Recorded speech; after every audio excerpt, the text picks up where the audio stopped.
AMD actually did it. They finally did it. They are finally supporting FSR 4.1 on RX 7000 series GPUs and RX 6000 series GPUs, but you might have to wait a little while for it. We'll go through this July for the 7000 series, early 2027 for the 6000 series. I'm going to talk about why I think the 7000 series is going to get it so much sooner than the 6000 series. We'll also talk about we've been ignoring these GPUs, 6000, 7000 series, when we look at our best GPU every month, including used values and some of the new ones you can still get on the market because they have a crap upscaler. And it seemed like AMD just was not going to do anything about that, although I think I know why they're doing this now. Cough, cough. Steam Machine probably coming out in July. I mean, did AMD just basically leak the Steam Machine release date in July? We'll talk about that, but let's go through their posts. I got an email this morning from AMD. They directed me to this Twitter post here by Jack Hoon, who's SVP at AMD. He says, as a lifelong gamer, I spent a lot of time thinking about how to push gaming experiences forward across CPUs, GPUs, software, and games.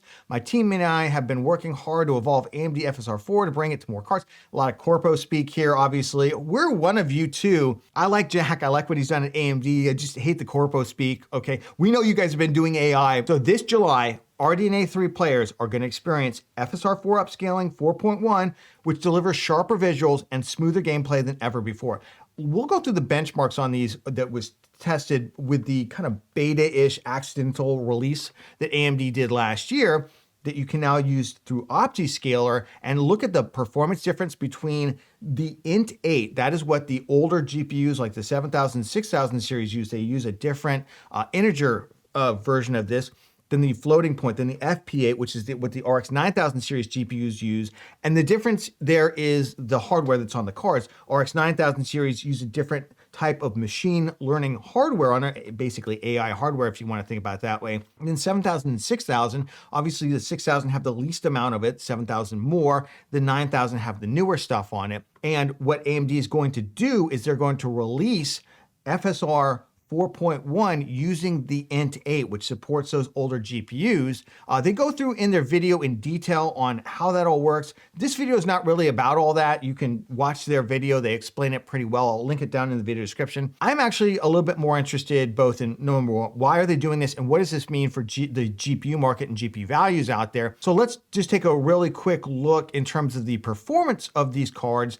This is from TechSpot's article that they did last year because AMD accidentally released, you'll remember, the FP8 beta versions of these. People grabbed them and then they tested them both on, this is the RX 9070 XT, but they also tested it on the 7900 XTX and they tested on the 6750 XT.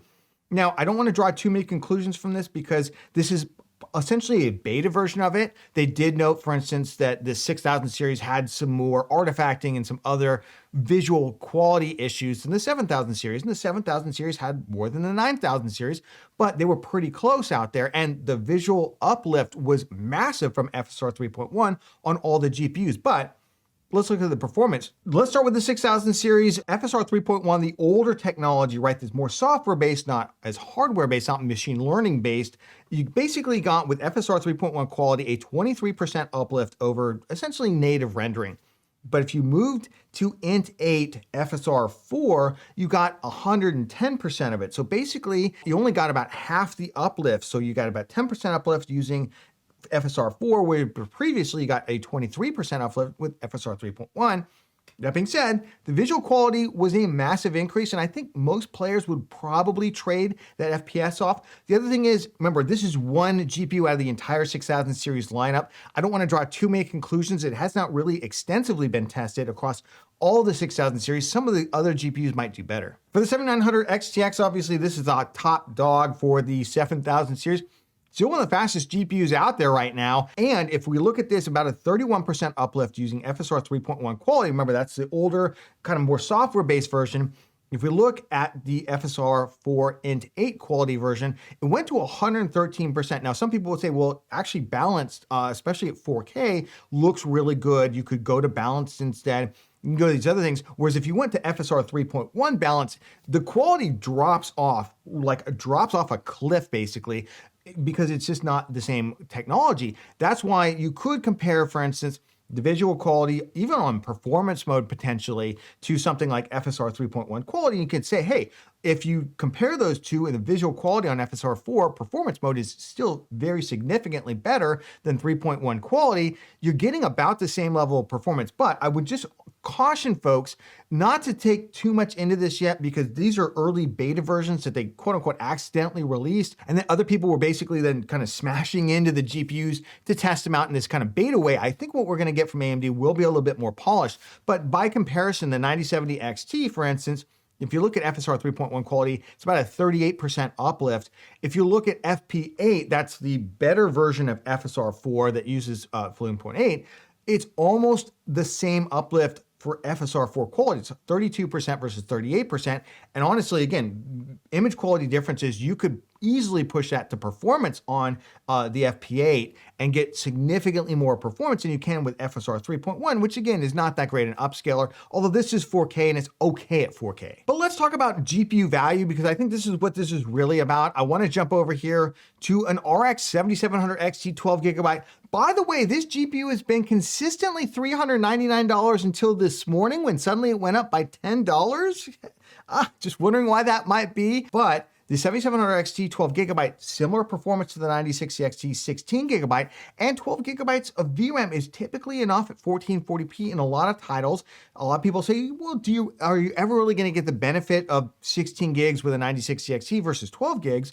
Maybe you won't, and maybe a card like this suddenly looks a lot more attractive. This is brand new. You can still buy a couple of these. You can also buy like an RX 7600 for $279, and you're like, Jason, that's an 8 gigabyte GPU, who cares? The problem is you can only get an RTX 5050 right now for this price, and you can't even get it for that. It's more like almost $300. You can get the Arc B580 for a similar price, but it's a potential another option out there, because I've heard that there's a lot more of the silicon floating around out there that just hasn't sold very well, so they're not really putting it in a lot of GPUs, although we are seeing it now in some of the mobile solutions. And of course, there's other cards out there like the 7600 XT that you can buy brand new right now for $359, again, with 16 gigs of VRAM on it, which is fantastic.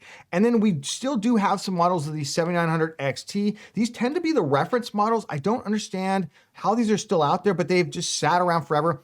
I will say $699 is crazy high price compared to the 9070, which you can get and has the same performance, and it has FSR for the best version of it for like $620, although those GPUs have been selling as low as like $589 recently. And if we jump into our GPU market update spreadsheet that we used, it's linked down in the video description, by the way. You can jump in there right now. Let's take a look at some of the used pricing on these cards, because again, I've been ignoring it. You can see the upscaler right there. I've got it listed as FSR 3.1, even though I always say, if you use OptiScaler, you can use FSR 4, but obviously there can be some issues with it. I will say the OptiScaler team has done a great job with that. They've gotten rid of some of the ghosting issues that the 6000 series had.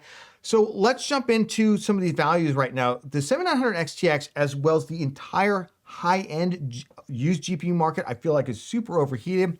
$781, you just wouldn't buy it, a used 7900 XTX for that. You'd go out and get a 9070 XT, which you can get for like $700 to $750, depending on the model that you're looking for. 7900 XT, $566. Again, you're not saving that much over getting like a 9070, which has similar performance to it. If we look at the 7900 GRE, $469. Now you're starting to get into a little bit better territory out there. Good FPS. The 7800 XT for $422. Again, 16 gigabytes of VRAM on this very popular card, by the way, and often went on sale down to $422 used. You could often buy these before the, I guess it's late 2024, you could often buy them for like $430 on super sales. 7700 XT used $350, 7600 XT used $312. This is just giving people more options for cards with more VRAM to it, especially if we get that FSR 4 in July. Looking to the 6000 series, again, here's a series where it just kind of felt like it completely got left behind. And a lot of people, I felt like, took a chance on AMD. That was right after Polaris, the RX 580 years, where NVIDIA had the RTX 3000 series. AMD's like, we're going to give you more VRAM. Come trust us. We're going to cut our prices. We've also got an upscaler, but they never updated the upscaler for it. Well, now they're claiming to do so in early 2027. I'm a little worried about that date, is not really nailed down. But look at a card like the 6800 XT or 6800. You can pick those up $321. Now, you could pick them up new for like $330, a couple of years ago. But we all know that the GPU market has gone sideways since then because RAM prices. But even the 6800 XT, $345, 16 gigs VRAM on that thing, it might make it a lot more attractive. So final thoughts on this. Let's talk about why AMD is finally doing this now. Why didn't they do it last year when they accidentally released this stuff into the wild in the first place? I think it's pretty simple, is that AMD's been busy doing AI stuff, as has NVIDIA and literally everybody else out there. And the consumer stuff has just been second in nature. But number one, gamers have been just ringing this bell over and over again. Content creators have been ringing this bell. I've been beating AMD up about this. But what's really going on is you've got a major launch of RDNA 3.5 going on with Valve's Steam Machine. And I kind of feel like they've tipped their hand a little bit, or they've essentially leaked when we can expect the Steam Machine. It seems like we can probably expect it in July, or maybe we're gonna get it in like June, and then we'll get this update in July. I have a hard time believing that these two are not linked in some way, but that is my speculation. It's not like I have a source on the inside. I'm speculating on that one, but I feel like pretty strongly that that's what's going on there. The other thing is AMD is still selling RDNA 3 and 3.5 into mobile gaming devices and other kind of handhelds and things like that. Why aren't these devices getting that update? Well, they are finally getting the FSR 4, finally. I think the reason that with the 6000 series that we're just getting some vague early 2027 date, although this is the first time that AMD has publicly said that they are going to do this in passive, like, we'd think about it, maybe, but only when they get questioned about it, right? This is the first time that they've made an announcement. So I think we are gonna get it in 2027, but the reason they're pushing that one back, number one, the 6000 series just doesn't have the same amount of hardware, but if there was enough money available and enough impetus, we know that they would do it all at the same time. The reason I think essentially boils down to the fact that they need to do it for 7000 series because they're selling that silicon, but they don't need to do it with 6000 series. But how are they going to get away from that? I think they feel like they can't get away from that. So they're going to do it for 6000 series, but it's going to be on the back burner. It's going to be a slow burn. There's probably a small team working on this thing, but it is actually going to happen. Let's talk about AMD's overall GPU brand. I think this absolutely had to happen, but they've done the dumb thing, which is they've allowed the brand damage to happen, and then they've tried to fix it. So they allow the brand to be damaged, and this is AMD's MO with Radeon all the time, not so much with Ryzen. They're very protective of the Ryzen brand. With the Radeon brand, I feel like they're just like, yeah, whatever. If you don't want to buy us, you don't have to. NVIDIA is always like giving you reasons that you have to buy them, coming up with FOMO and things, and some of that's fake, right? And I've been a big critic of some of the fake stuff, but there's a real, DLSS 4 is a real reason to hold on to your 2000, 3000, 4000 series RTX card or buy a used one, whereas you wouldn't get a 7000 or 6000 series GPU. And those owners, those people who have them in their system feel like, well, why are we getting left behind? I don't get it. So to me, they've allowed the brand reputation to happen. That's a mistake. And now they're trying to repair it. I just don't understand why they do this to themselves. I just don't get it. I think AMD needs to do better with the Radeon brand. We get so much Ryzen stuff, like 10 years of AM4 and all this continuous support. Where's that for the Radeon brand? Like, where is it? We're finally getting something, and then it's gonna be 2 years, nearly 2 years after FSR 4 comes out, they're finally gonna port it over to 6000 series cards. I mean, look, better late than never, but kind of feels like never if it's that long, because by that time, those cards will be almost 7 years old, almost 7 years old, and they're finally porting it over. And people say, well, the 20 series is older, the 30 series is just as old. Yeah, but they've had continuous support for the latest DLSS version every single time. Maybe not multi-frame generation or anything that I don't really care about, but for the upscaler they have. So I just think AMD needs to do for Radeon what they do for Ryzen, and I just don't understand the disconnect with it. So let me know your thoughts down in the comments. Does this make you more likely to buy an RX 9000 series GPU, maybe a used or even a new RX 7000 or 6000 series GPU, or hold on to your 6000 or 7000 series GPU a little bit longer? If you got value of this video, please give it a like. Of course, subscribe for more cool PC content, and we'll catch you on the next one.